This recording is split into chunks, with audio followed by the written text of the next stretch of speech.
Good morning बच्चों। आज हम अपना नेक्स्ट स्टार्ट करते हैं। कल हमने पढ़ा था कि फाइबर टू फैब्रिक में एक ऊल हमें कहाँ से प्राप्त होती है, कौन कौन से एनिमल हैं। और मैंने आपको बोला था कि आपको आगे के एनिमल्स का नाम खुद ही बताना है। तो अगर किसी को नहीं पता तो आज वो सब भी आ जाएगा। तो हमने कल 3.1 पढ़ा था। आज हम 3.2 से स्टार्ट करते हैं। तो देखिए बेटा, आप सभी ध्यान दें। यहाँ पर collect picture of animals whose hair is used as wool. आप कई सारी पिक्चर इकट्ठा करें जिससे कि हमें ऊन प्राप्त होती है। Stick them in your scrap book, अपनी स्क्रैप बुक में चिपकाएं।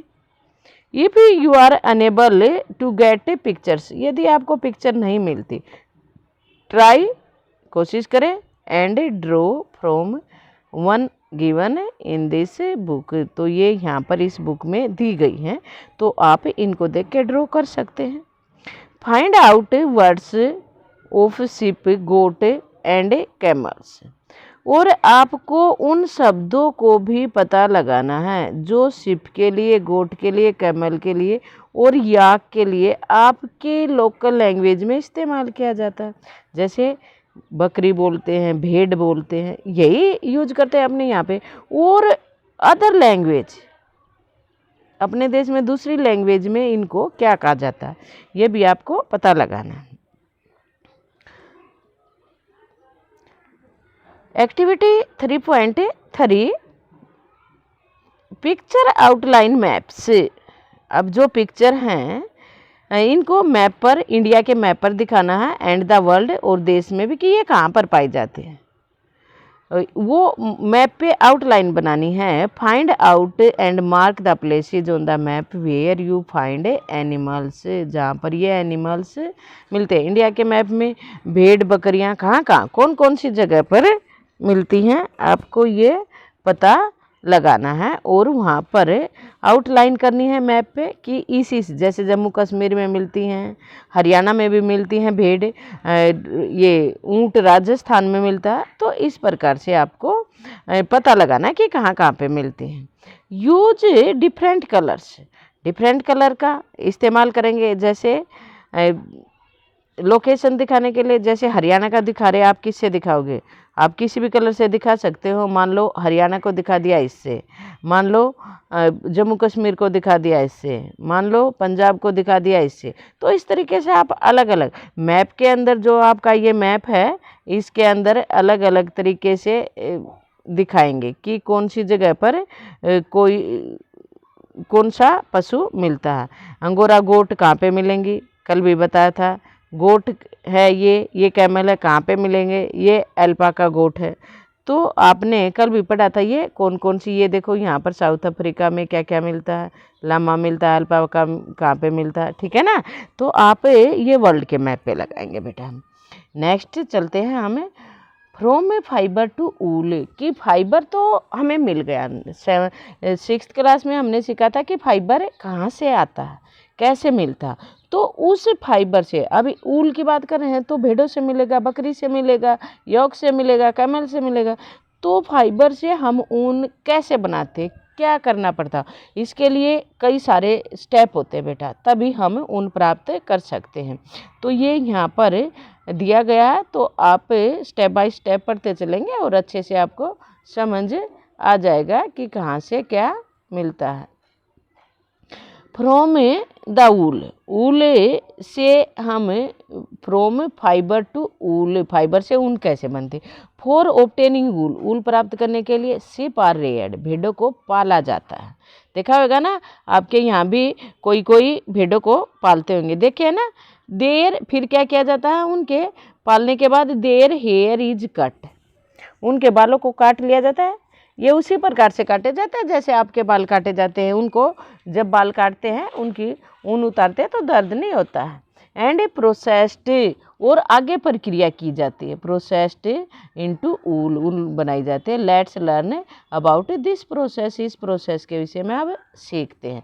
Rearing and breeding of ships, breeding का हमने कल बताया था कि कोई अपने इच्छा अनुसार करैक्टर क्या चाहिए, ज़्यादा ऊन वाले चाहिए, लंबी ऊन वाले चाहिए, फाइन ऊन वाले चाहिए, तो किस प्रकार की ऊल वाली भेड़ें आपको चाहिए तो वो ब्रीड करवा ली जाती है। रेयरिंग होता पालना, पाला जाता है। If you travel to the hills, यदि आप हिली एरिया पे जाते हो, जैसे कि जम्मू एंड कश्मीर में, हिमाचल प्रदेश में, उत्तरांचल में, अरुणाचल प्रदेश में एंड सिक्किम, और plains of Haryana, Punjab, Rajasthan and Gujarat, ये प्लेन्स है हिली एरिया में और प्लेन्स में मुख्य रूप से आप को भेड़ें पालती दिखाई। यू कैन सी शिपर्ड्स, तो आप गडरियों को आसानी से देख पाएंगे, taking their hertz for ship of ships for grazing, जो चराने के लिए अपनी भेड़ों को ले जा रहे होते हैं। शिप क्या है, herbivore, ships are herbivore. And prefer, और क्या प्रेफर किया जाता है, क्या खाती है वो, grass and leaves. Apart from grazing, चराने के अलावा, apart from grazing sheeps reared or rearers are feed them on a mixture. अब घास तो चराई जाती है, लेकिन इसके अलावा भी जो पालक होते हैं, पशु पालने वाले यानी कि भेड़ पालक, उनको भोजन देते हैं। देम ऑन ए मिक्सचर, किसका मिक्सचर देते हैं, दाल का, कॉर्न का, ज्वार, ऑयल केक्स, और ऑयल केक्स यानी कि खली। Material left after taking out oil from seed, क्या करा, ऑयल केक क्या होते हैं, वो मटेरियल जो तेल निकालने के बाद, बीजों से तेल निकालने के बाद बच जाता। आप सभी को पता वो क्या होता है, वो खली होती है जो हम अपनी भैंसों वगैरह के डालते हैं। एंड मिनरल्स, और मिनरल भी प्रोवाइड करवाते हैं। इन विंटर, और ख़ास तौर पर सर्दियों में, शिप्स आर कैप्ट इंडोर, इनको अंदर ही रखा जाता है।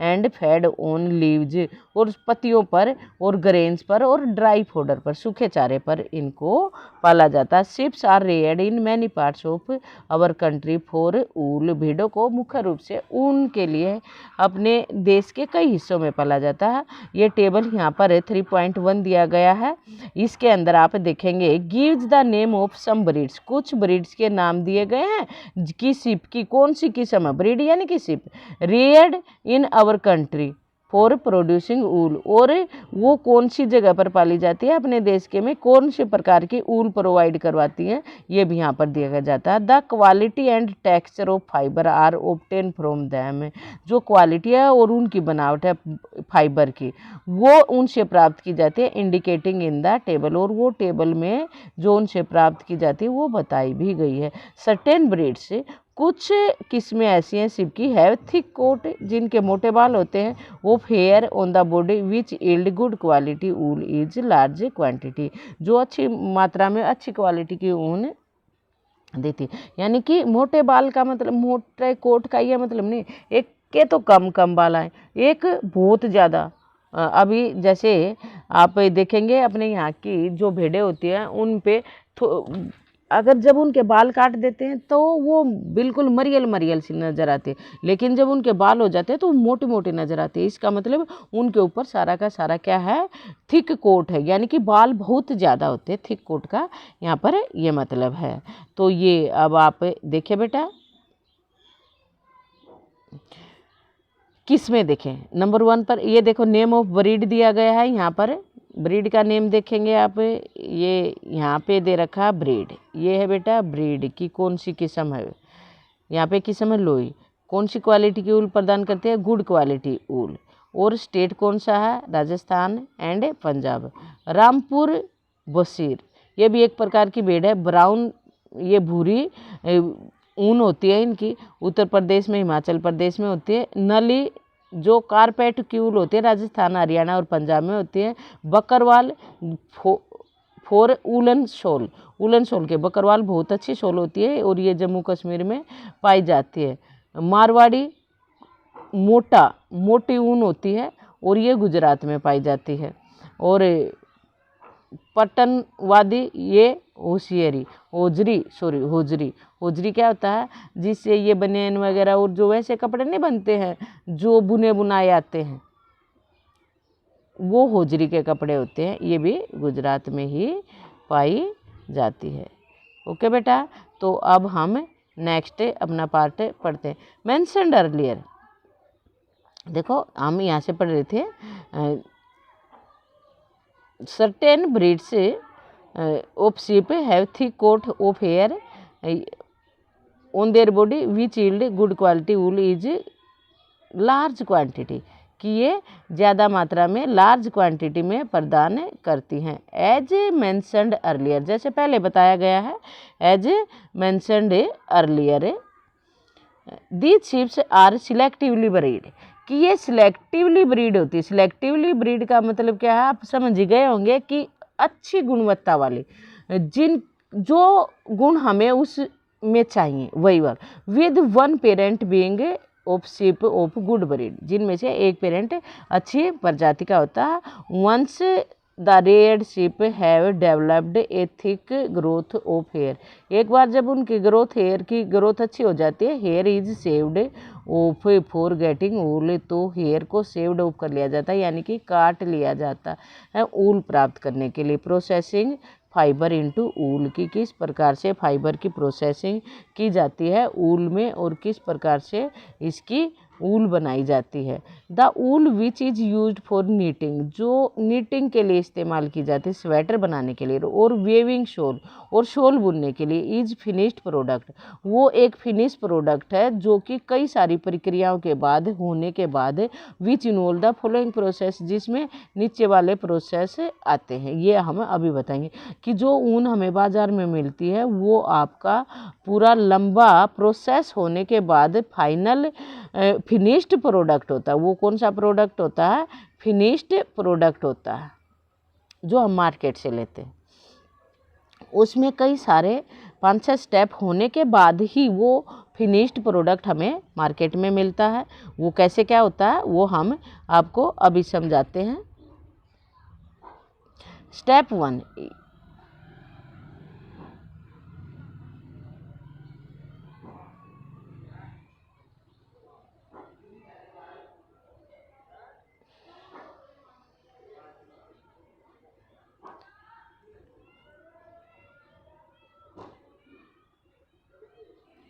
ये स्टेप 1 है बेटा आपका।